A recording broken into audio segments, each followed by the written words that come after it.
So we're looking at stars and black holes, and we were looking in other videos about the combination of the two, which is one way, yeah? Yeah. Now to think about it, 4.5 billion years estimate on the moon. That's assuming that the moon either A, was not rogue, not captured, not anything else, rah-de-rah-de-rah. Yeah. So then we look at the Earth. We can't really measure how old the Earth is based on that. Perhaps you can from the nuclear decay, yes? Yeah. But there again, good luck.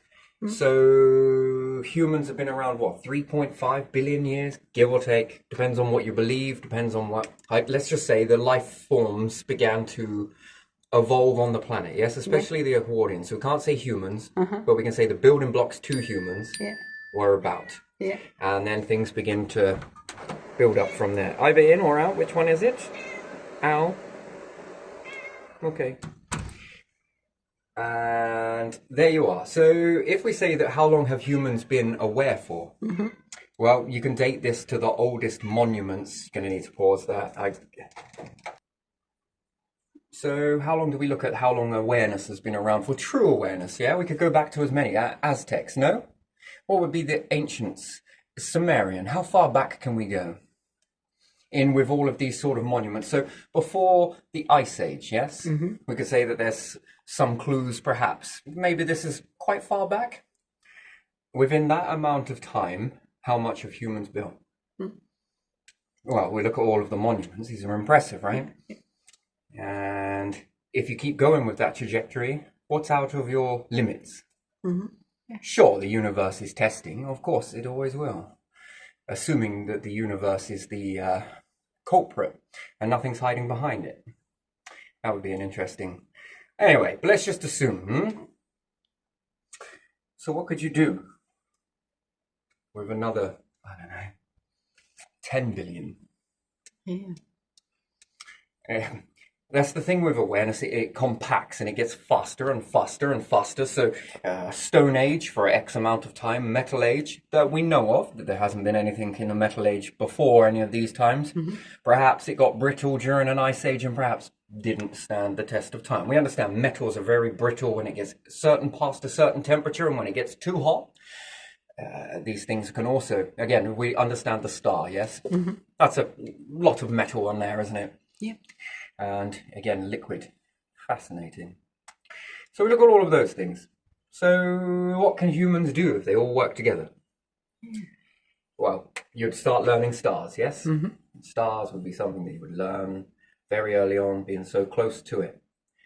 And then comes past a certain amount of time when we start to see the rising of black holes, assuming that they're around at the time of your awareness, which, in this instant, they are. And then you can look at black holes as well. And you could say the opposites of O and X, right? Which one is better than the other? Well, that's a trick question, right? That's a very slippery slope that we all fall into, right? What's best? Neither. One or the other. One or the other, one or the other. We know we live in this sort of world of pick one, pick one, pick one. Both have their strong points. Both have their weaknesses. Both cannot live together forever. That's another thing that's fascinating, and that's in a current universe the way that it's going right now. There is a limit based on time of what the universe can churn up, and there's a maximum capacity before things go very bad, so therefore there needs to be a counter mechanism in order to stabilize the situation. Again, life forms can get very intelligent, it can get very chaotic, it can get very noisy, you just don't want to be around beyond a certain point, assuming that could humans, or any life forms for that matter, go out and eliminate all black holes. Just not give them a chance to stand up or rise, or you can push this back, right? Which is absolutely true, you could, couldn't you? And likewise in the beginning, assuming that there's a cycle, and assuming there's intelligent life forms, you could then begin to stop stars from forming in the beginning, right? Which you could, just in case you fear other life forms rising up. And what type of existence would you have? Well, that would be a very selfish existence, wouldn't it? Nothing else would rise. Do you ever think there are any gatekeepers to prevent that from happening? Well, I would think that there is. Again, but we look at which one is the best. Which one is the best? Who's the best? Who's the best? Is it the light or is it the darkness? Neither.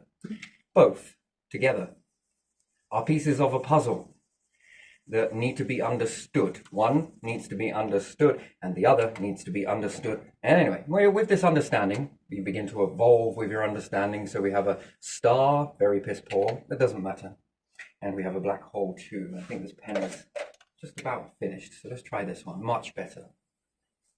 So we understand a black hole pulls things together, keeps things quite neatly in an orbit, yes? Yeah. And then we could look at stars and we could say that they like to push things away.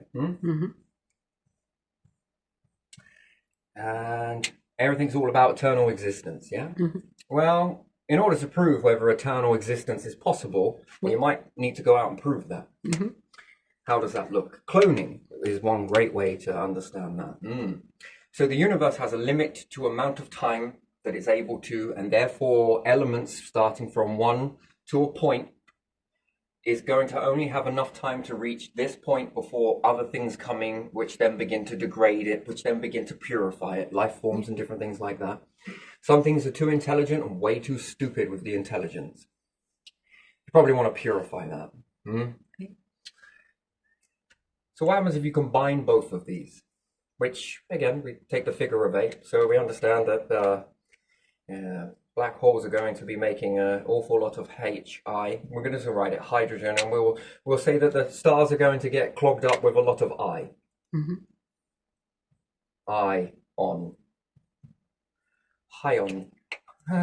So we could understand that these things are going to chugger up with ion, as far as we know, and perhaps certain types of stars, and then end. And we understand that perhaps black holes once feasted on everything and nothing else left to feast on. Problem is, they can't remain in that way. After they've had a good old feast, and if there's nothing else to feast on, how do they stay in existence? They can't, physically can't. So there needs to be a change, right? It's like, say, asking you, how long could you live without eating?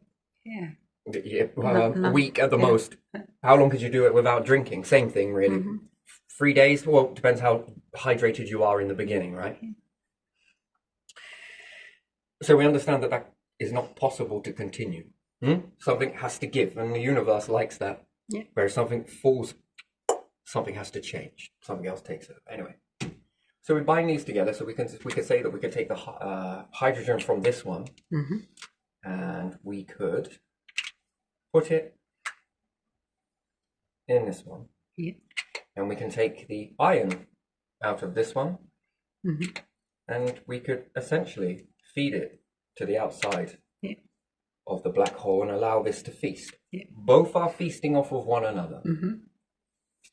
That's amazing. It's essentially like converting your feces into something that could come back as food. Take that. What a beautiful existence. This would show you that there's a level of eternity. Now, perhaps evolution hasn't found that. Perhaps evolution has found it. Perhaps evolution is not allowed to perhaps show you that. Not allowed to build that. Because you have to do it yourselves. Now with that, it shows you that there is eternity here. This is a pinwheel of eternity. Now, that becomes one thing. It might seem very barbaric that you would even be able to get a black hole this close to a star. Twins, essentially. Male and female, if you want to look at it that way. And somewhere along the lines, you look at that and think, wow, self-fulfilling prophecy right there. Can life work this way? Then we start to look at nature. It's already cloning. It's already doing that. It's being born multiple times, but it also dies multiple times, but it still exists with this continuation.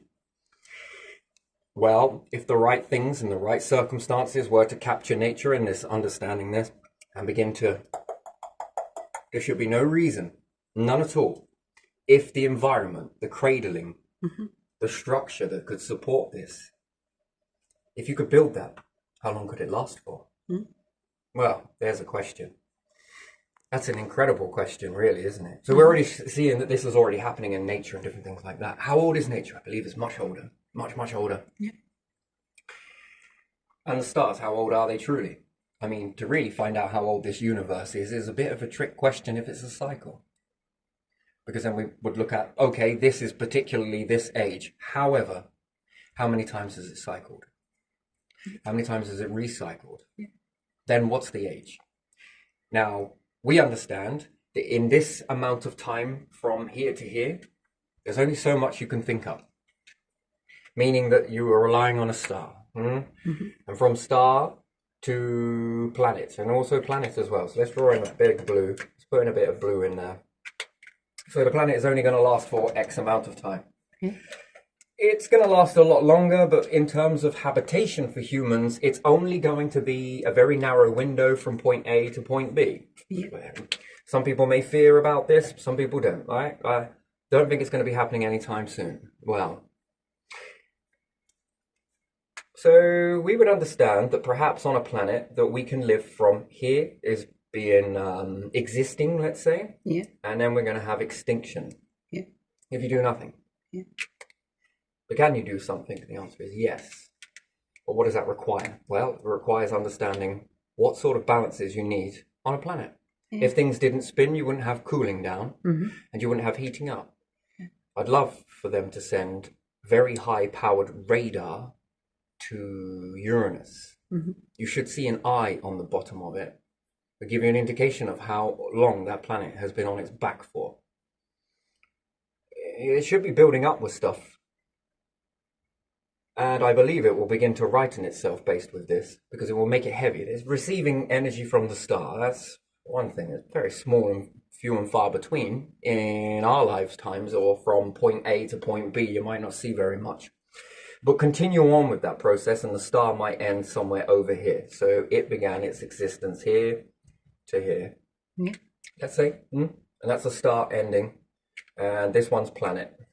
Mm-hmm. From here to here.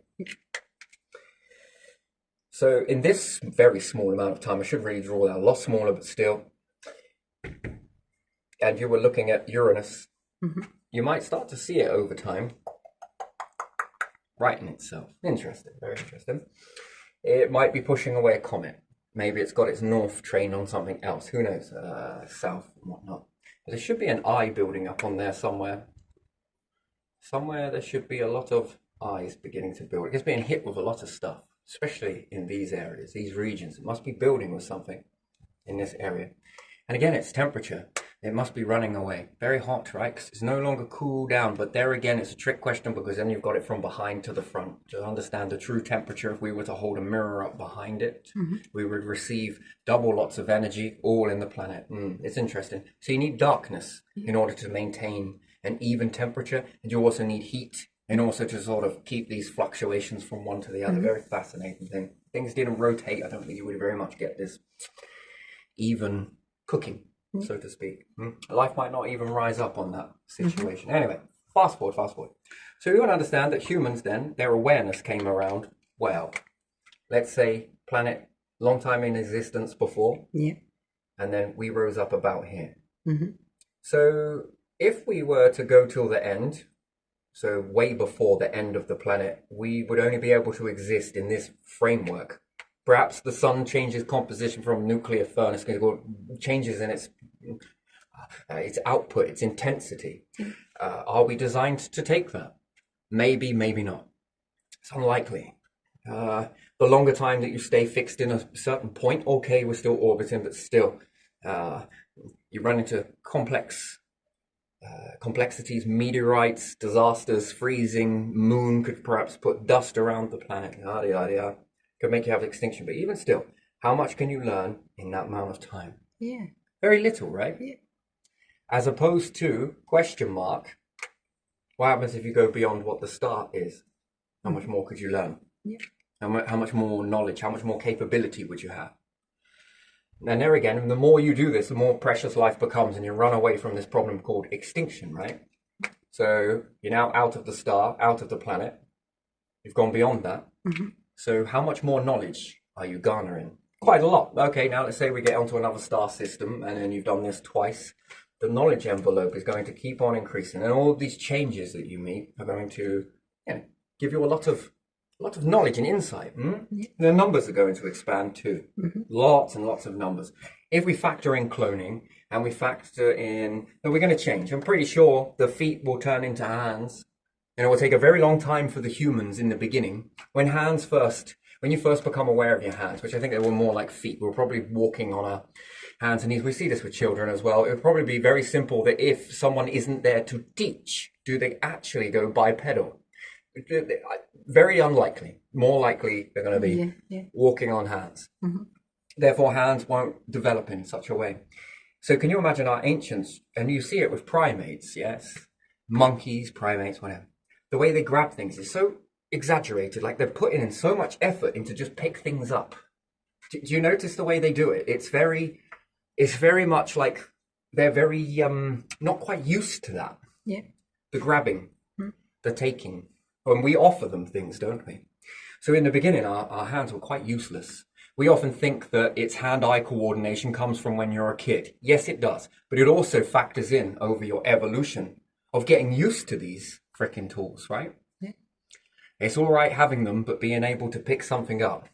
Early man must have been very difficult to do this. Very difficult. So, I guess that when you go to space and perhaps you start evolving and perhaps the feet turn into hands and we get bunions, the thumb knocks out, so to speak. There's technically a bunion on there. Without that effect happening, what would you really be able to grab? Yes, perhaps we'd find a new way to hold things, but it'd be a very different existence entirely. They are going to be able to use their hands more so and their feet secondary. These will become lazy hands. Mm-hmm. They will grab things, sure.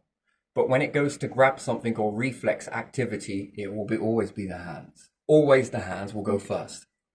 So we get a little bit of orientation in that. Mm-hmm. The feet will take multiple generations to utilize these tools before the foot, which we would say hand, the secondary hand and eye coordination kicks in. It's going to take a little bit of time because you've been so used to walking on these things. It's not all cut and shut, but you have a lot of data, which I find this fascinating, that evolution will play its major role. It will probably shift a lot of the knowledge and divide the part for hand-eye coordination into 4 quads. Quads in the universe is a beautiful number. 4 is beautiful. Mm-hmm. Whether you pick 7, 6, or anything else for that matter, humans make the numbers, mm-hmm. and then the mythos, or whatever you want to call it, the stuff came afterwards. Yeah. God was like, "This is mine," and the devil was like, "I'll take the 6." Mm-hmm. And God was probably like, "I will take the 6." Mm-hmm. It's nice that you show room for one another, but still, you understand that, yeah? Mm-hmm. So perhaps, in the beginning, we'll start to then be able to piece it backwards. That's when you have those moments and you're going through it. Scientists of that time through the evolution will then start having massive talks with people, just as they do, saying that, this must have been, it gives you massive insight, as this is so difficult. It's hard to understand it now because you're not in it. If your feet start developing into hands, you start to learn something. What's that? Well, I thought it would be more simpler than this, but it's not. It's not quite that simple. It's not really there. You're not quite elegant enough with it yet. Yeah. And then scientists will look at that and think, eureka. Mm. So our hands must have done the same thing. Do you see how you're born with these things? So what do you not know? You take them for granted, right? We pick things up, we scribble with them, we can write. Look at what these things have built throughout civilizations over and over again in the world. From temples to writing to developing to sewing to stitching to carving to making shelter, doing all of this weird and wonderful stuff that we just take for granted. Yeah, fascinating. Learning the hands, learning the way. It was very difficult in the beginning. And then we go through it again. And we missed out on all of that, so we don't know what that's really like because we find it hard to put ourselves in those positions, right? Yeah. Becomes a blank, yes? Mm-hmm. So the future was already doing something, struggling and doing all of this sort of stuff, and we don't know nothing about it. But then, when it's you and your evolution goes forwards, do you see how it now begins to fill the blanks into a time that you weren't present to, but yet the future understands it with these things now, the hands point to, which will be the feet turning into hands. Mm-hmm. They will then understand how tricky it is. And then that gives insight to what the ancients must have done, which then helps you fill in the blanks of how perhaps we were maybe more walking with these. Yeah. These developed. It's one thing having hands. Another thing is entirely different, is learning how to do something about it. Monkeys have hands, for goodness sake.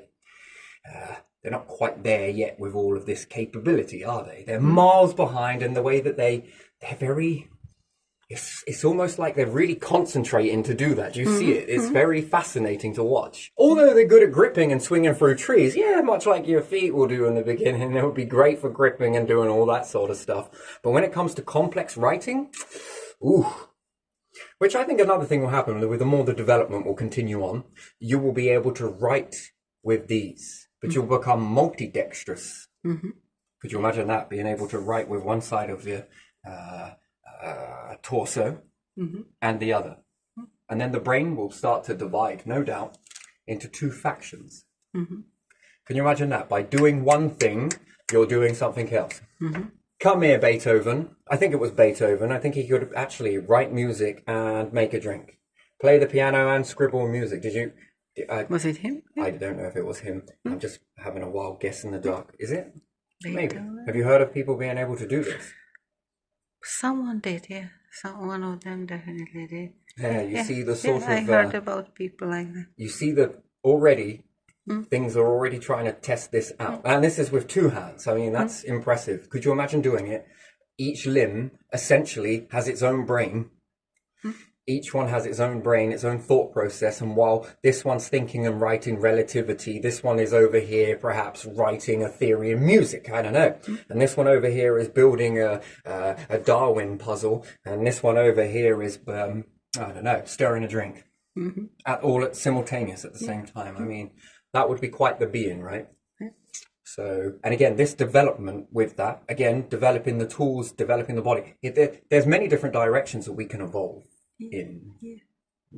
If we believe that it's just the hands, then we focus just on one hand, and then maybe we just focus on another. I like to try and switch it up a little bit. Interesting. I like to try and write numbers this way and try and finish them off so that they meet. It's a fascinating thing trying to get them to meet in the middle, but trying to divide the brain in that aspect. It's not impossible, but it's, again, thinking about this in 4 lots, that is impressive, right? That's a lot of brain power. And again, that brain power that starts to increase, think about it when you're not utilizing that.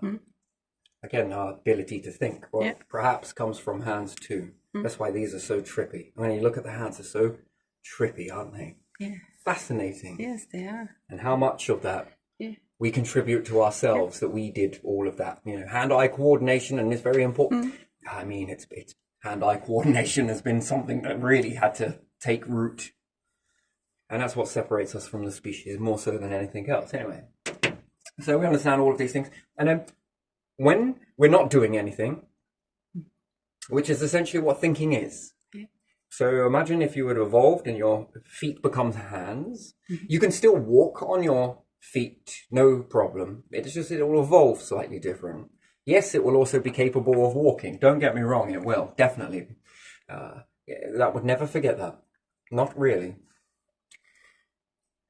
But you would have more input with being able to utilize the foot as something else. Imagine 2 tools. Can you walk on your hands? If we made kids walk on their hands instead of their feet, would all children walk on their hands? That's another question entirely, and the answer is yes. It's fascinating to say it, but if you kept teaching them the same way to stand and to go on their hands, and they saw lots of things walking on their hands, the behavior will affect, and this will you'll begin to evolve to do that. That would be a very fascinating experiment, really, wouldn't it? And again, if we happened across another planet, could we make life forms walk on their hands? Because we would teach them, and then when we left them on a planet, well, they would be walking upside down. According to us. That's fascinating. Can you spin the plate and leave it spinning? That's the question. And then how do these life forms begin to evolve with that? That's a beautiful thing with life. Especially if you're able to do it in a part where they're quite, don't know a lot. Wake them up when you leave, but the teaching's already done. Put them into a sleep state, hypnosis, whatever it may be you want to call it. Put them down on the planet, all of them in a very good sort of locations, and then as you leave, bang goes the craft. Not because it wants to blow up, no, because you make a boom that wakes them all up together. And then you just continue. Like nothing out of the ordinary has happened. They understand what their food is. You've taught them what food they need. how to drink.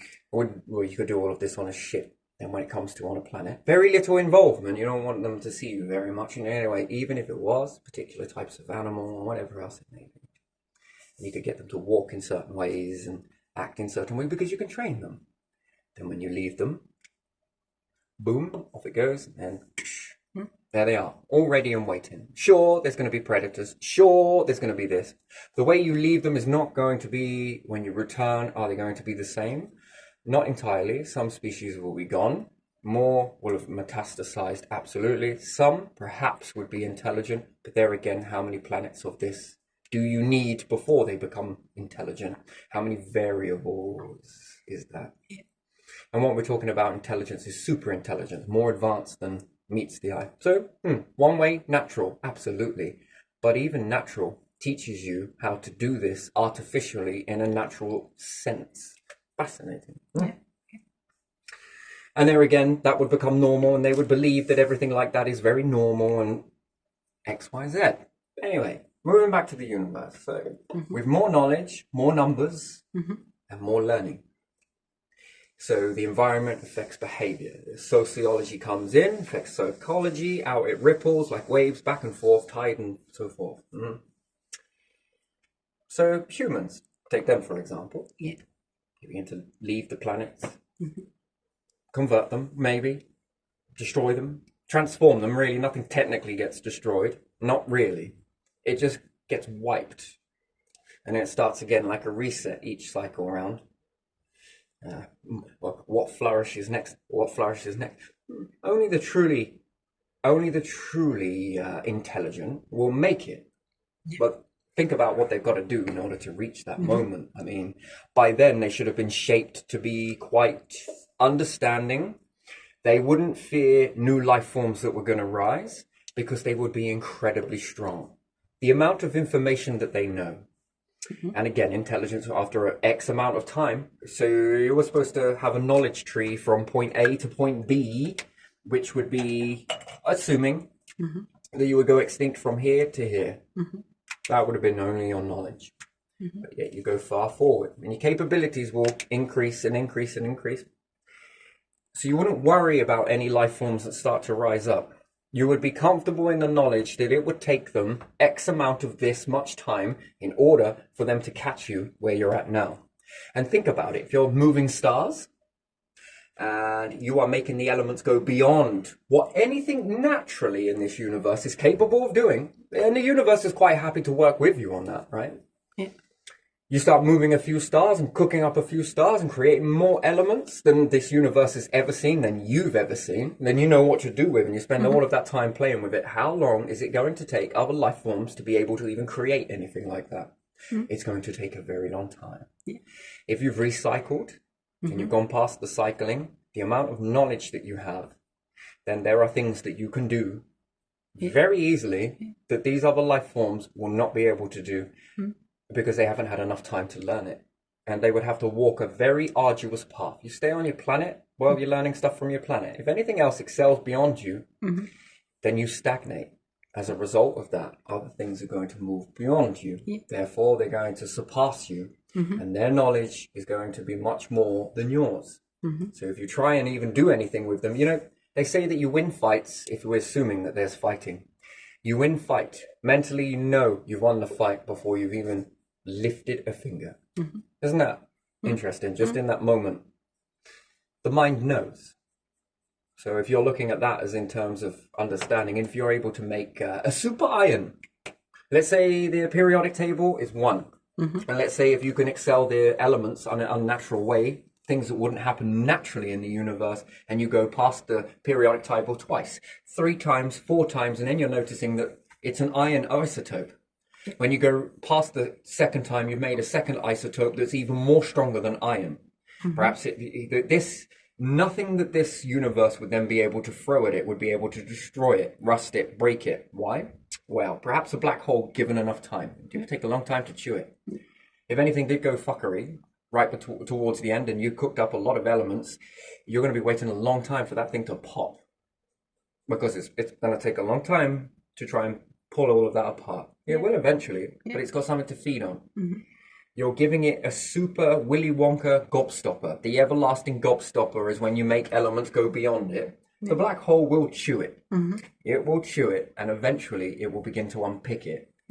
Now, it might take it more than, so the universe would only, let's say, just rough example, from here to here, 50 billion years, yeah? That's with nothing being played with. Yeah. But then you've been playing around with stars and everything else, and you've gone past the periodic table times 2. It might take 100 billion years for the final black hole, because you're feeding it essentially with something else that is so tough that it has to dissolve it and pick it backwards. So it's following it backwards. This is going to take time. As this takes time, the more stuff that the black hole gets, the longer time you're going to have to wait in the winter. And it makes the winter incredibly long. More longer than you need it to be. If you go times 4, times 6, times 10, well, just keep factoring the number onto that. You have essentially given it a superfood that is going to take a very long time for it to, it will get there eventually. And when it does, then when it runs out, then we're back onto the normal script and boom, once again, it will rise again and off it goes. And perhaps it will keep it in this, then you make things that are more stronger. It's going to take a while for it to dissolve that, and therefore it's going to feast on it. And therefore it keeps it alive because it's got a food that lasts longer for it. If that's your intention, that's what you do. It's best to probably keep this stuff well away from it.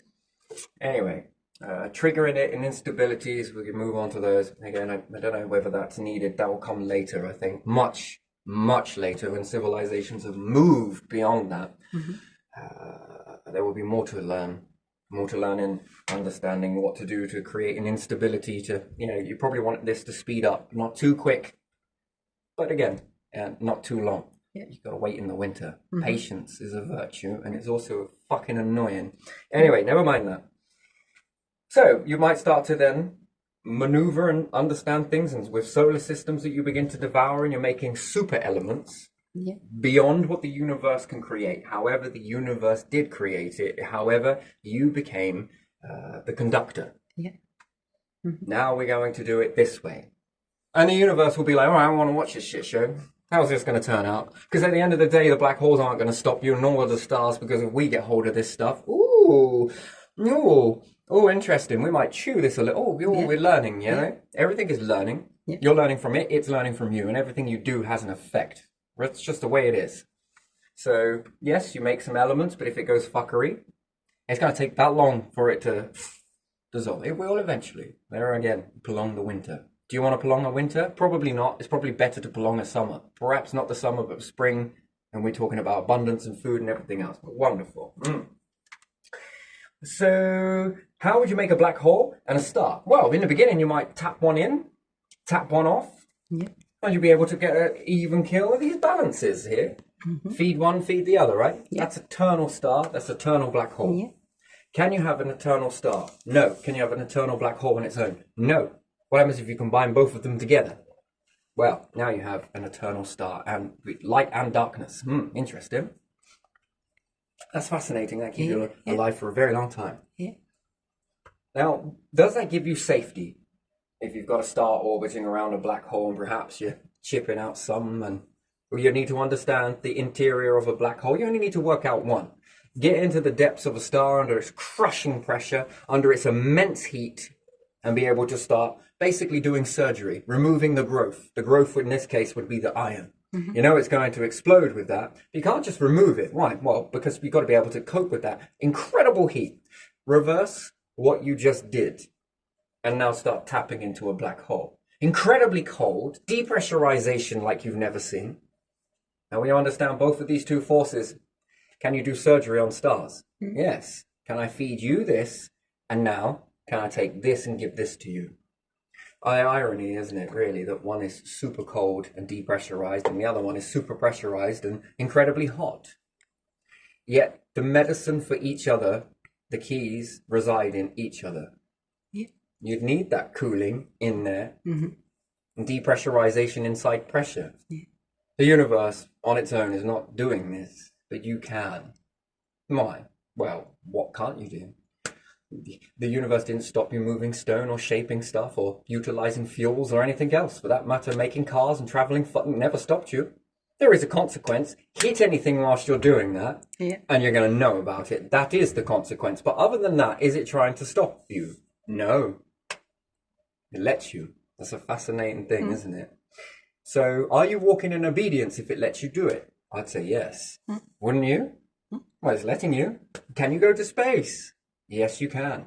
Can you sit here and go extinct? Also, yes, you can. Is it going to stop you doing that? No, it's not. No. No. It's just observing. Is it guiding you? Trick question. How's it guiding you? It's not going to come down in all of its beautiful, universal form because you'd shit yourselves, run, bury in the rock somewhere and start digging tunnels and fuck this. Oh my God, too scared. It's way too scary, right? So it'd have to meet you on your level Yeah. to become you, to learn you in order to be able to communicate, I don't know, to you.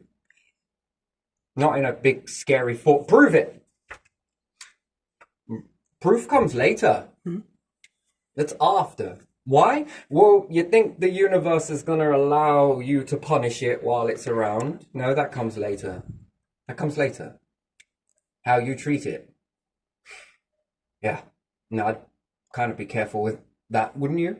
I would, personally. Any of these truth and deities and gods and anything, I would be very careful. It's not in the moment. It's always after. Never during, after. Fairness then, isn't it? Yeah. Something goes clean or it doesn't. That's a choice then, isn't it?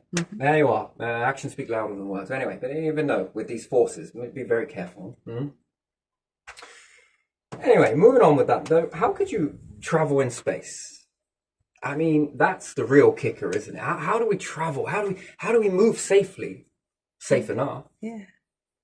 Well, it seems quite barbaric to think about it, but utilizing a type of system that takes the black hole's understanding. So we look at black holes, and what does it do? It pulls things in. Yeah. It wants things closer to it. It wants you to go inside it. Tempting. As tempting as it is. Tempting black hole. And even the stars like, come here. Yeah.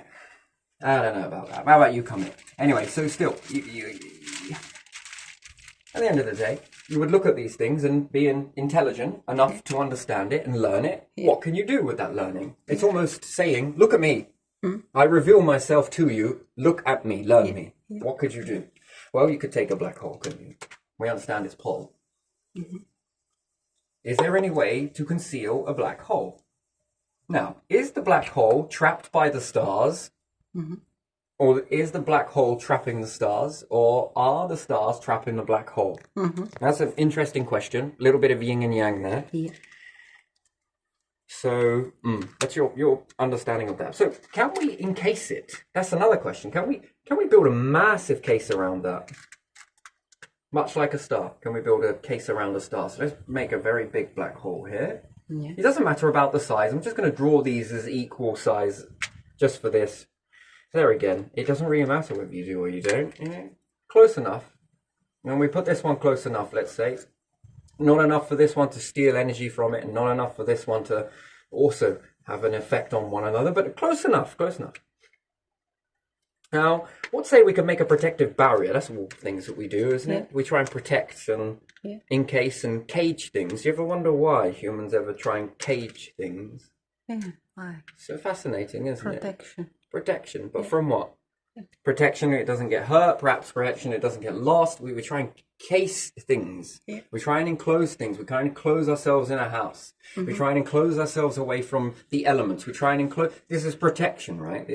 It's got to do a bit better, but still, you're on the ground. So, could you encase the black hole? Is the question. The answer is yes. Obviously, the thing's going to want to spin everything around it, but could you stop it from rotating? And the answer is yes. Can you encase a star? Much the same way. And again, I'm pretty sure the answer is yes. Given enough time, you'll figure it. Are you already understanding how to enter into other atmospheres and the burning and the chipping away and the dissolving of carbon phenolic and different stuff like that? Yes, it's already been playing around. Then there's some gels as well, isn't there? I can't remember the name of this stuff. Bunsen burner underneath, wax crayons on top. Look how good that is. That is fascinating. I like that stuff. Some sort of gel. Anyway, so case both of these to find one that can join both of these together and bridge these together. Yes. Can you use the star to perhaps some of this energy that wants to come out? Yeah. Can you also use it to stabilize Yeah. the star to stop all of the arena around it from rotating? Mm-hmm. The answer is yes. Yeah. Could you also use it to perhaps feed here to also stop the black hole from orbiting, and both of these things from just they want to try and spin, right? Mm-hmm. Rather than them wanting to spin, you want those to spin independently but not rotate round one another. We're going to give them the spin, but that's it. We're going to stop it.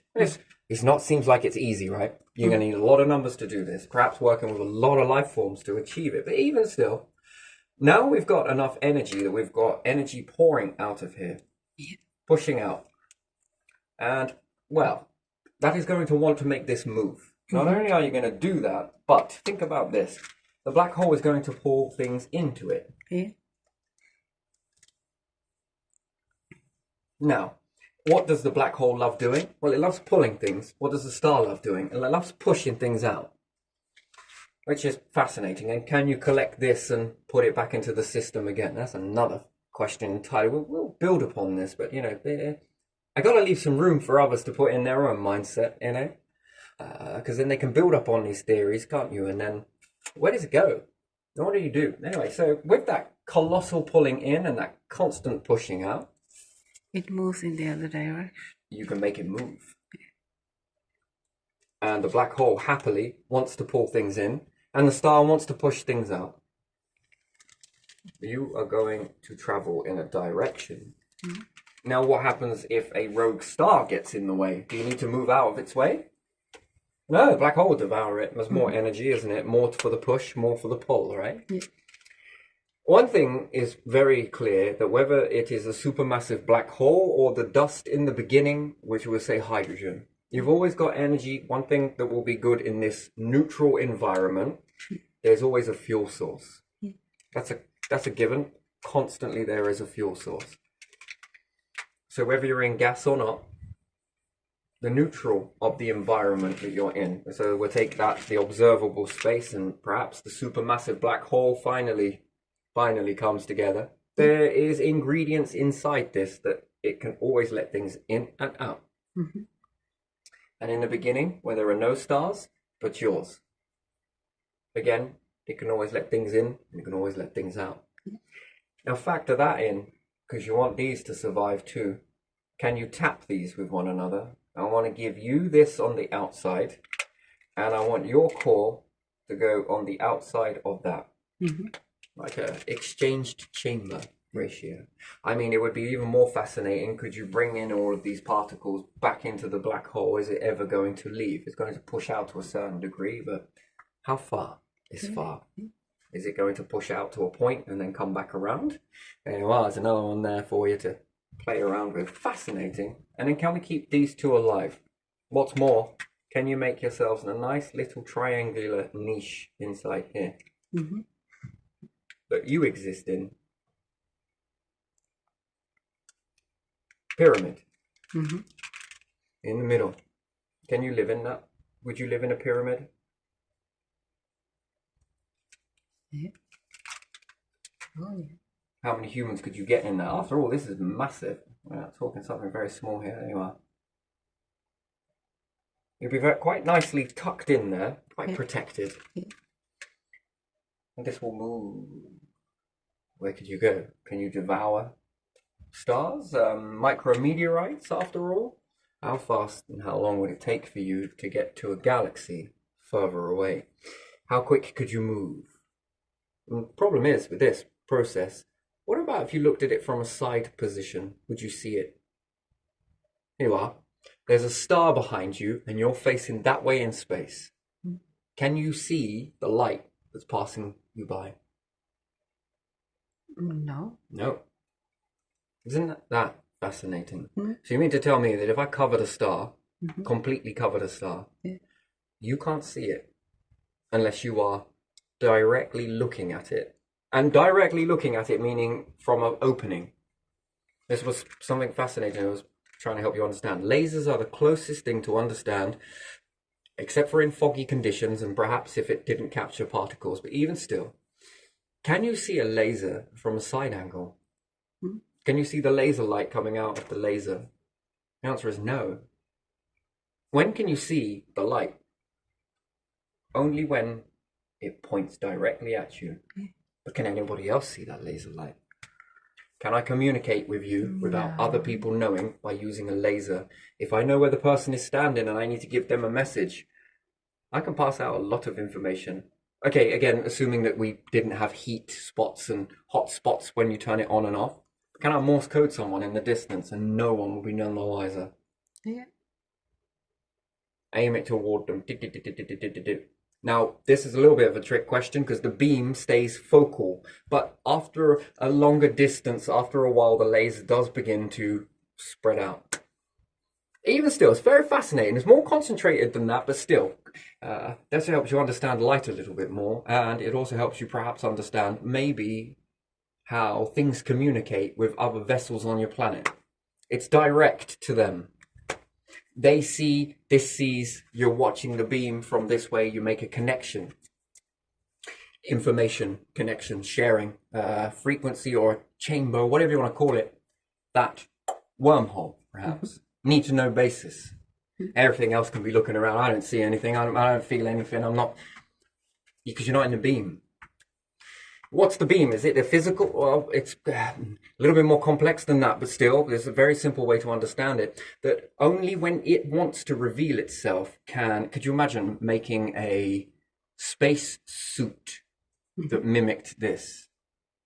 You would only be seen when it wants you to see it. Yeah. And 1,000 people, and it's all due to perspective. No one else is sharing the same perspective you are. If you're standing in this particular area, you are consuming that perspective. And a slight change in one direction to another direction, to another direction, to another direction, as soon as you change your positioning, perspective gone. You now have a new perspective. Yeah. Every moment you move, there's a new perspective. Well, what if something else was following your perspective so that you could always see it?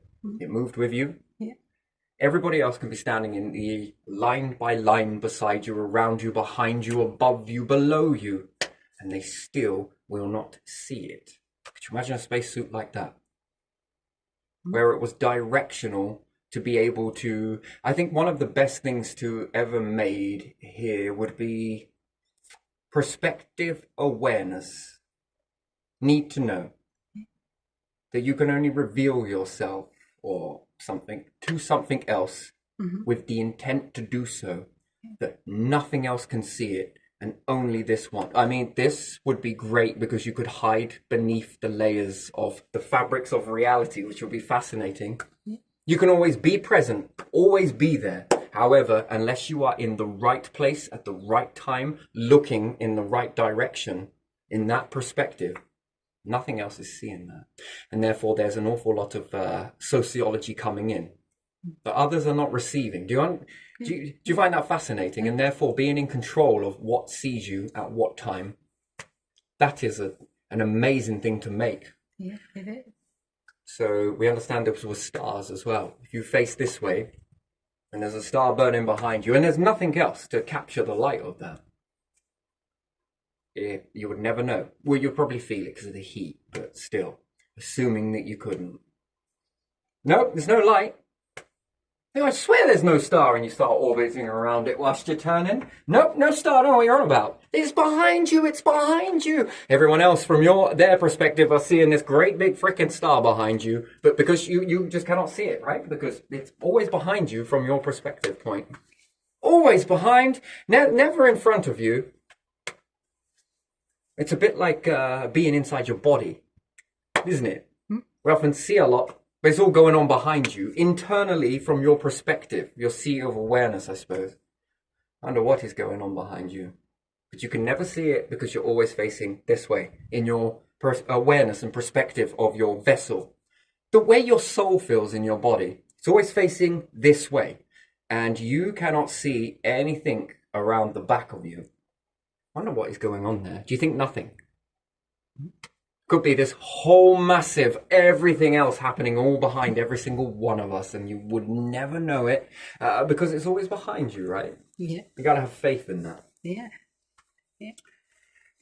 So transportation in space, then, if I wanted to hop from one galaxy to another, well, this is the way I would do it. How much more faster would it be? Well, let's look at this as a piston, shall we? Mm-hmm. What happens if I add multiple pistons to it? Well, we think about it. One piston engine. Mm-hmm. How good is that? Mm-hmm. It's all right, isn't it? 4 pistons. Mm-hmm. 10 pistons. Stronger. Faster. 20 pistons. All banging fuel at the same time to move a rod. How quick do you think this vehicle would travel? Has a dual engine known as, or a tri-engine. Never heard of it? Not Nope. the term, no. Multiple engines? Yeah.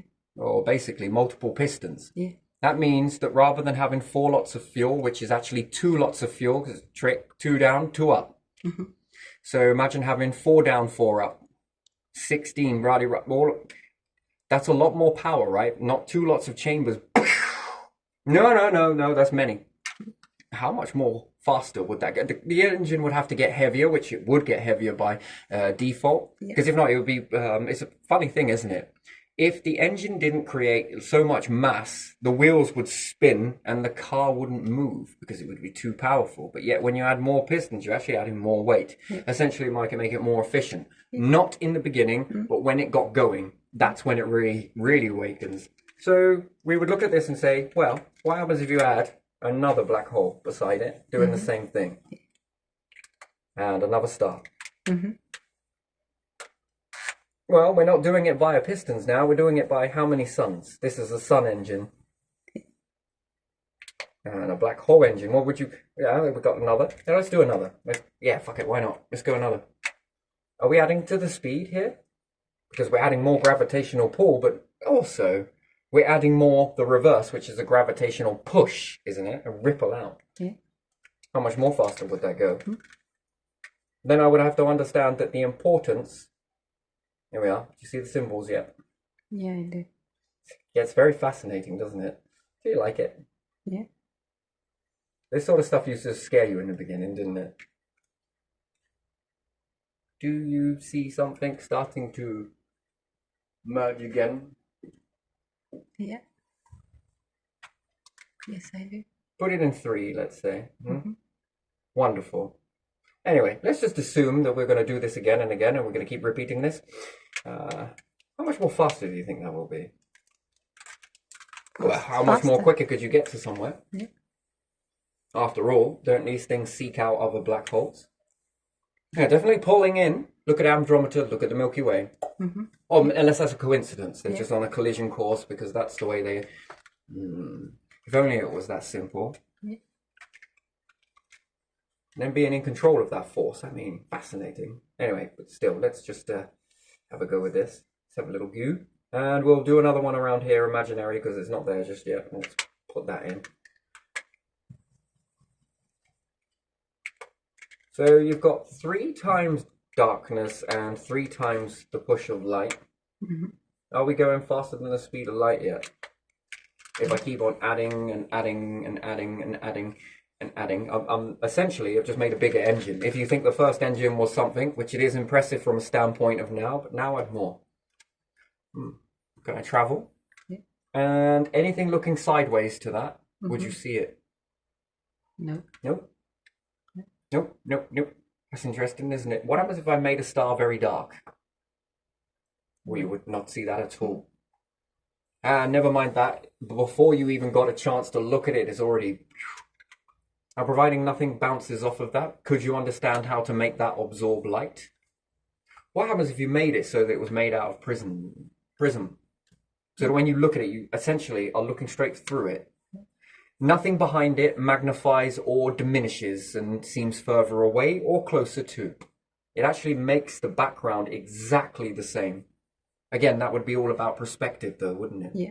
And that would be assuming that life forms would be all about perspective. Hence, perspective, illusion, perspective. From a distance, can you see it? Nope.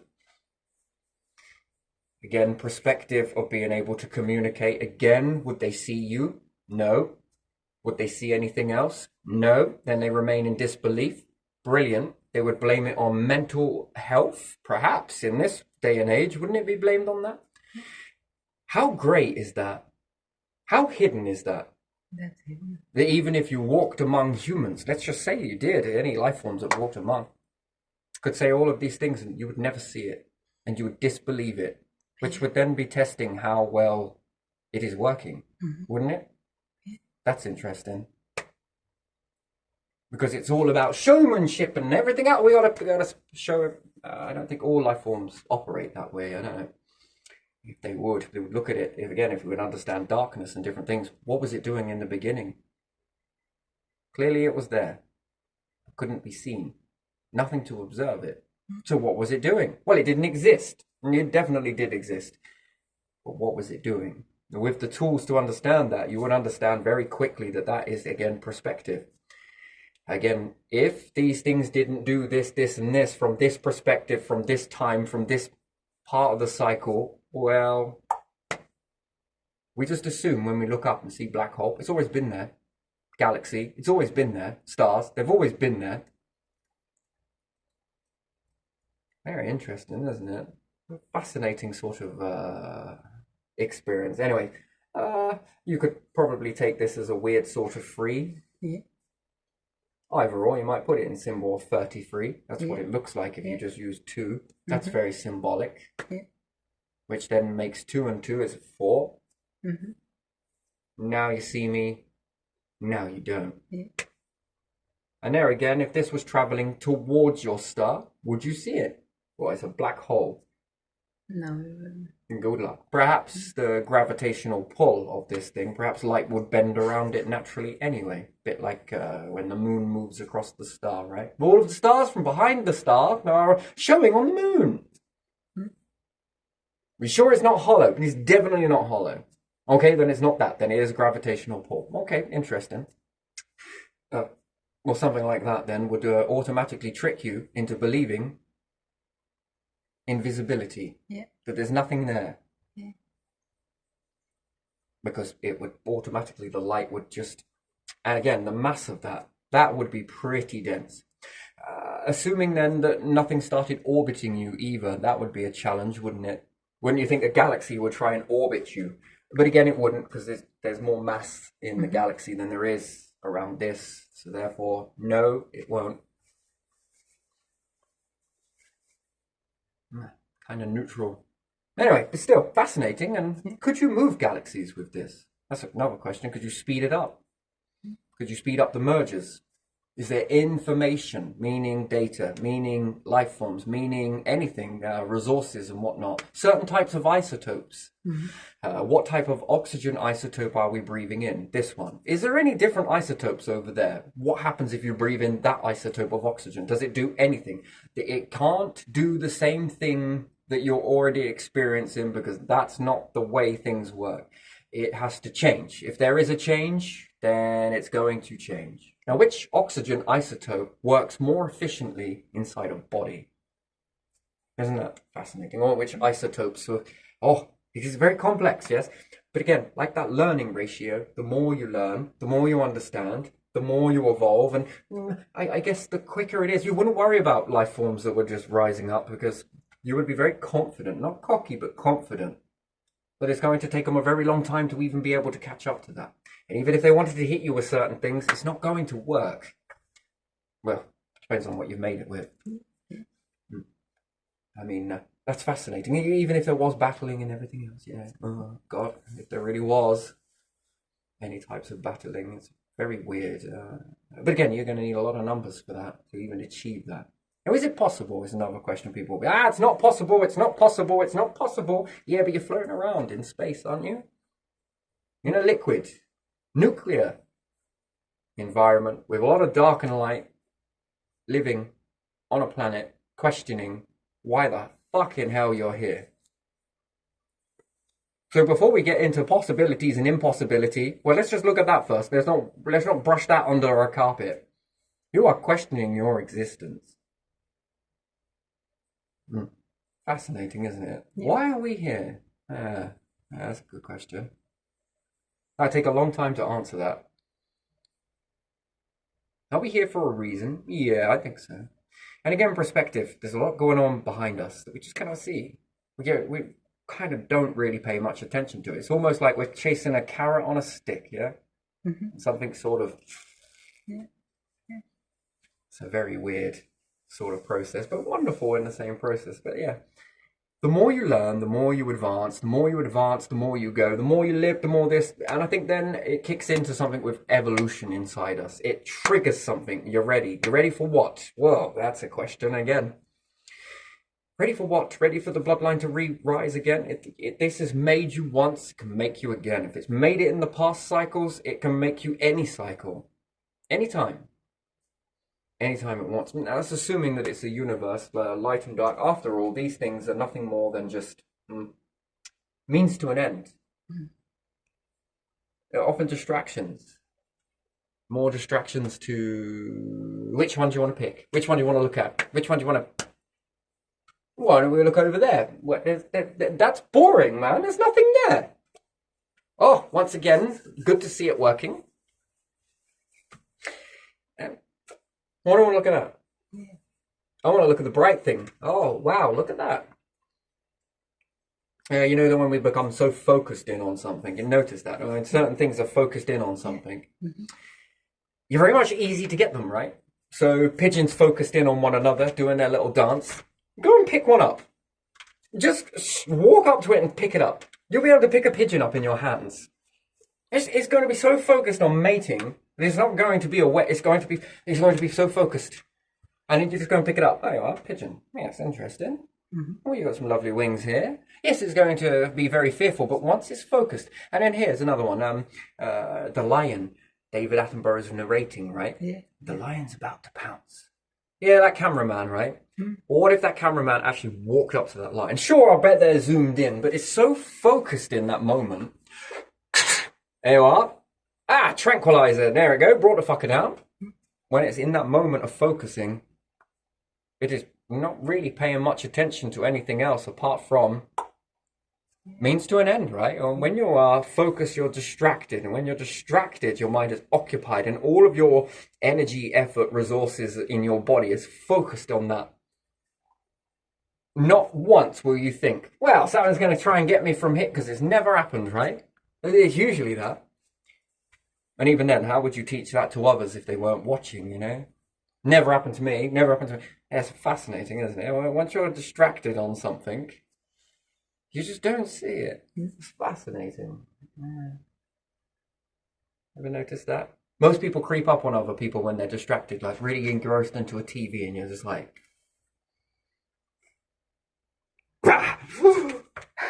so focused, they didn't even... And even, you know, you're walking past and you're sort of like... No, they didn't hear that.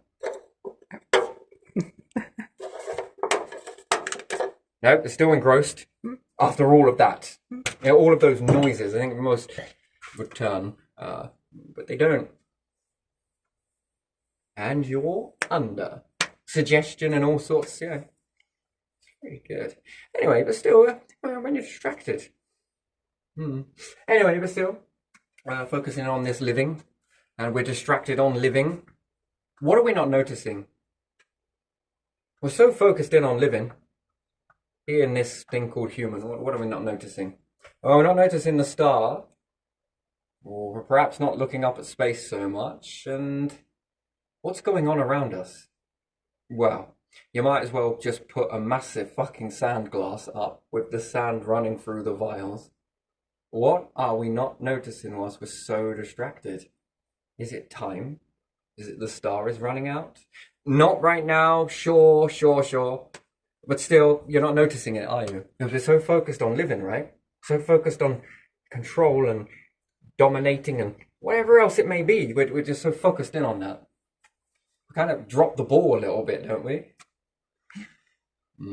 And everything else around us is moving on, isn't it? It's sort of evolving past, and same with other life forms as well, isn't it? To be really distracted on living. Some life forms are. animals are so distracted in this living environment, right? So distracted on it, so distracted. The world is, well, changing so much so.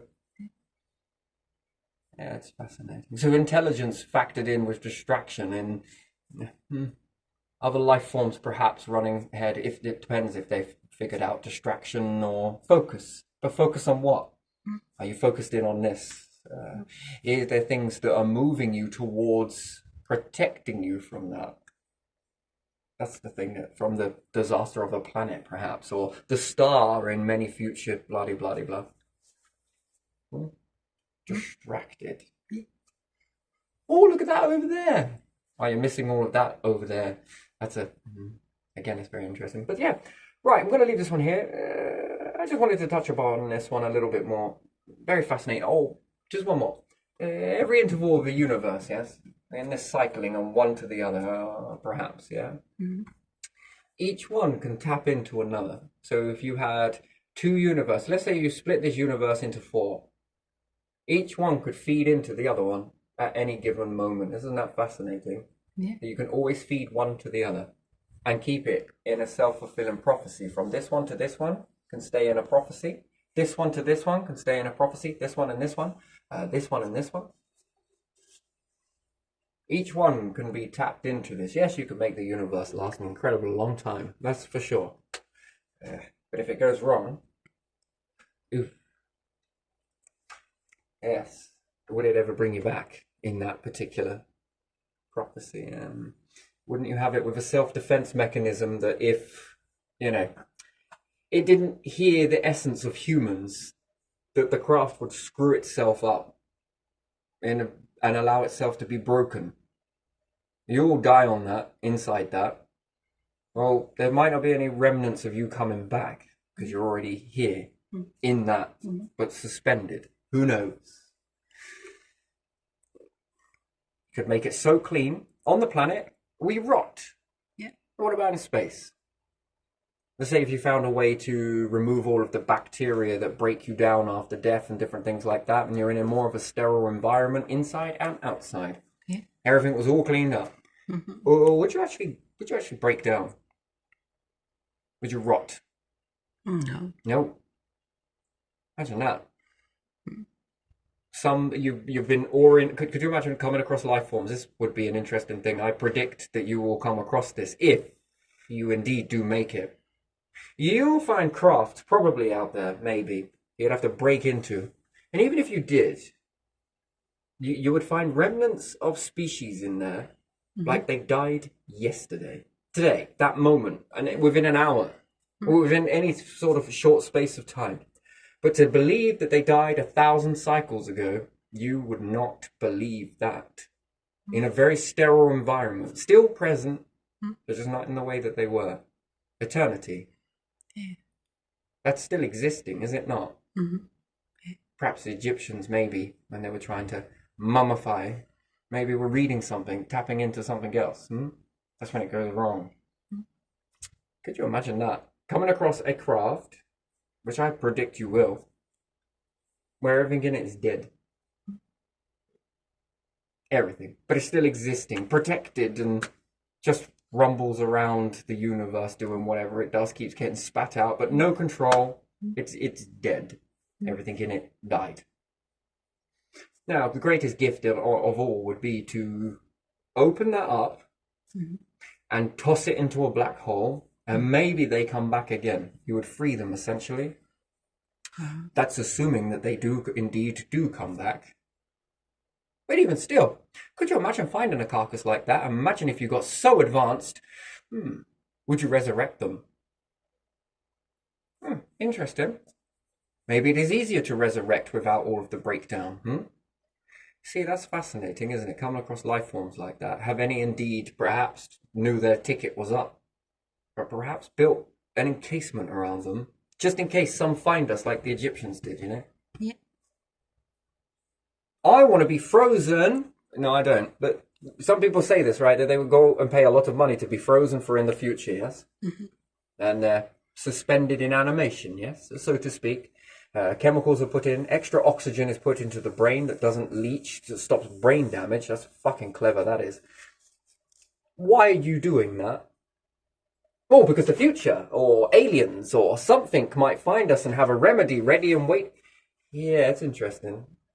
You ever think about that? You ever found a ship like that then? What gave you the idea for that? Where does that thought come from? Because you want to live? Someone's going to bring you back? Well, let's hope that civilizations begin to move towards peace, love, ecstasy, and all about everything and everyone, and bring people back from your standpoint. And let's say that now is perfect. Because if they evolve in the future and say, whoa, there's no way we're bringing them back. Why? Did you see how violent they were? This will be disrupting our order. Well, this is the way it is now. Yeah. We'll amplify that into the future, you know. The things we did back then. Maybe they find ways of understanding what you truly are back then. Yeah. Oh, maybe not. Perhaps we shouldn't. Controlling that. We say for better, for worse, for sickness or in health. Have you got any scripture for this of when you do cryo-suspended animation? For better or worse, in sickness or in health, and rah-de-rah, we will resurrect you. Well, that doesn't really work for relationships in current climate, does it? Anyway, but still, could you imagine that? Would you bring him back? It's like Henry VIII. Would you bring him back? I don't know about that. Some of the fierce tribe members, would you bring them? You probably wouldn't. Maybe we should. How are we going to teach this? Remember about apple carts and rotten apple. One rotten apple is all it takes. It is? Oh, maybe we shouldn't. And would they change? Would you be willing to change? No one is going to tell me nothing. I am what I am, and no one tells me what to do. Well, kiss your fucking shit goodbye then. I'm me till the fucking end. Yeah. No, thank you. I don't know, if the future changes and you're you and you're stuck in your ways and sort of that seems like a lot of evidence that came from the mouth. I mean, how are you going to change that? You know, that whole macho, so great, better, blah, blah, oh, whatever it is. I'm me till the end. You can't change me. Now that would be an interesting thing, wouldn't it? Oh, I'd love to be a fly on the wall for that conversation. Maybe, just maybe, you might get the opportunity to do so. I mean, there's when you wish there were deities, right? Yeah. And maybe not some bad ones, that would sort of come down, assuming that it's down. It isn't. Planets are more in or up. Everywhere you go into, it is up. So to say come down is a wrong term. Down means that the planets are down, but they're not. You're going into. So anyway, let's just say that under the understanding that God came down on a craft somewhere, which sounds so fucking wrong, but still, we'll go with it. Now, like, maybe you should bring those back. Why? They got pieces of a puzzle, you know? Could you imagine having these sort of beings in your corner, but unbeknown to anybody? That would be fascinating, wouldn't it? Do you think they would indeed?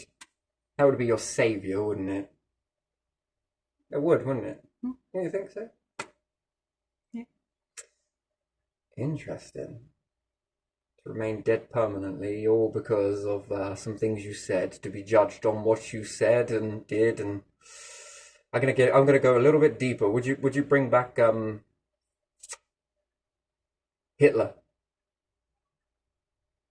Ian Huntley. Rolf Harris. It's brutal, isn't it? Decisions, yes? Tough decisions. And then you would have to understand that they are incapable of change. Interesting, isn't it? What a story. Would you like to be a god? Assuming that we understand what the understanding of a god is. To bring those back? No. I don't want to be God. Fascinating. So, hey, Devil, you want these? I'll bring them back. I fucking knew you would. Oh, sure, I'll get him back into shape for you. You really want that work?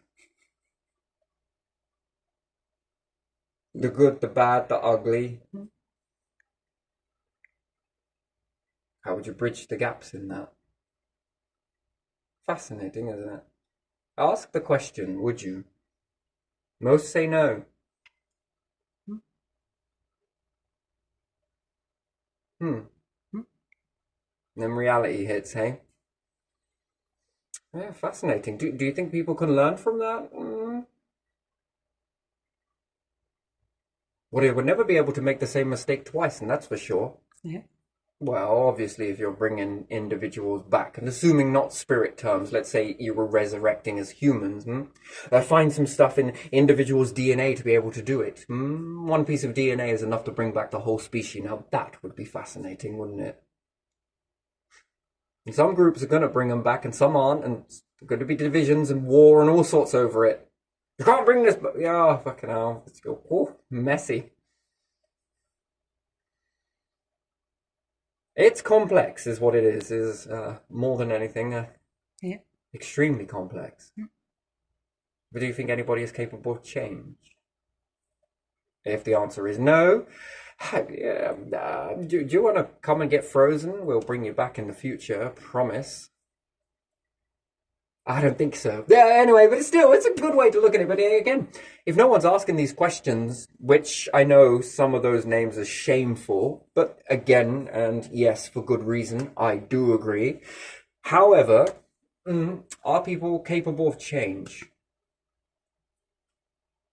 All of them, or some of them, or how do you Well, know who? that relies on the future and eureka moment of being able to get there. I mean, if we talk about even more in the past of murdering, let me give you another one. Some of the soldiers back in time, mercenaries and stuff, would you bring them back?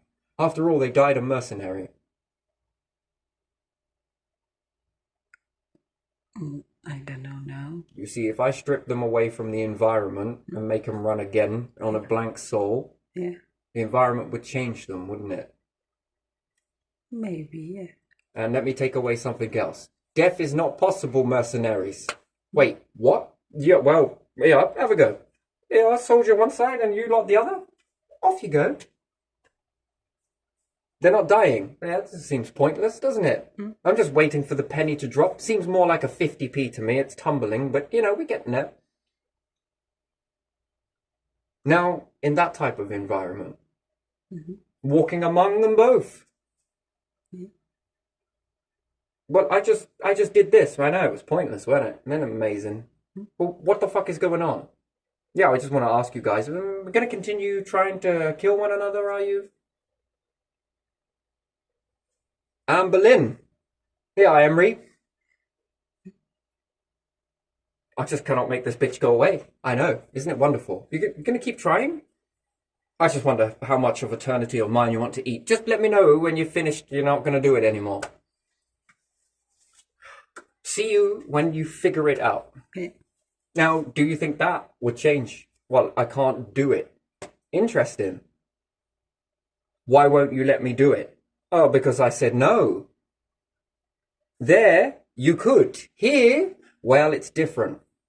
You respond by my rules. And I say no. Are you going to continue? Waste your time, but by the end of it, they will be talking. Something they didn't do in life, right? But now the environment's changed, yes? A lot of sociology coming in, feeding into their psychology. How does Henry change after that? Well, I actually learned to love you. Now that is fucking interesting. So we learned patience, and we also learned that enough time goes by and it can heal some of the most deep wounds, can't it? Mandan, how would you ask the question, really? Oh, so if we put you back on Earth, do you think that you would do this again? Yeah. Now you can kill her, but she can also kill you. But still, let's just say, are you going to? Oh, and I'd watch when asked. The answer would be no. They probably talk, maybe even have a relationship. One that could not be forged for whatever reason because the environment here and individuals around that would advise this stuff, that will accept this stuff, actually made this stuff happen. Bystander effect. But now, it's not possible. You can't do that here. Well, I want her gone, but it's funny because I don't. I also want to keep you too. Interesting, isn't it? How do you think that would shape? I really don't know. Interesting. No one thinks about One it. sends the other away then. Well, is this space not big enough? Yeah.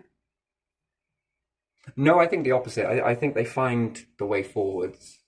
To be honest, I think that I think a sorry will come.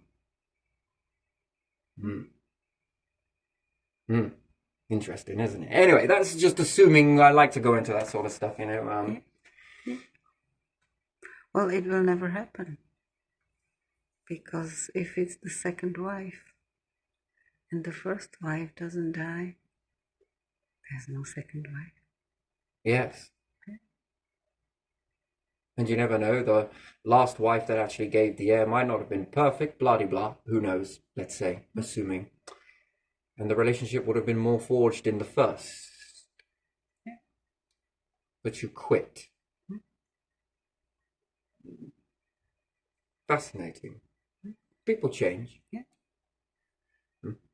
True colors. But I had you here before. You said, no, I'm not doing it your way. So you were sent to the earth. Do it your way. Now come back. After, now we're back here. Now you got two contrasts. How's your behavior now? All right, I will do it your way. Ah, you learned something, isn't it? Wonderful. A little bit of death, a little bit of life, a little bit missing, a little bit of this, a little bit of shame, mixed all in, and look at this. Perfect. Nice. Pointless, really, wasn't it? And what a waste of time and energy and effort. But there again, patience. Behavior. Beautiful, isn't it? Well, just if you could think about that, and how would things pan out? How different would things be? Would there be division? Would there be separation? Would there be any need to hate, kill? No. But you had to go through it anyway, because, you know, your way. But did it help? No. Now you get to know this person, If only I known. Yes, I know. If I had a fucking piece of heaven for every time individuals said that, would you? Anyway, just assuming, I mean, just doing a little bit of God's talking for you there, you know, from that standpoint, if people understand that, which we do as well ingrained, right? Well, that was pointless. Shaped. Interesting. Anyway, but still, yeah, it is what it is. It isn't what it isn't. Believe, don't believe. We'll all find out one day, won't we? Yeah. I guess. So anyway, yeah, an awareness. Awareness, yes, beautiful. Anyway, so reality kind of wraps around, and once it's stripped back down, how much of this shaping do you think can be done?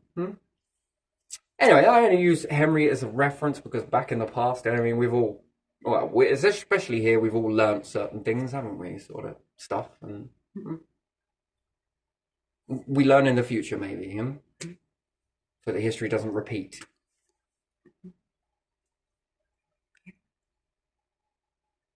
So yeah, bringing them back or not? Cool. I wonder what the biggest sin would be. What do you reckon it would be? Well, if it ain't killing and it ain't these things, then what do you reckon it could possibly be? It is, don't get me wrong, from this standpoint, yeah, but still, anyway, you could be locked into eternal battle, you know? I just got to get God and the devil in the room together now. Do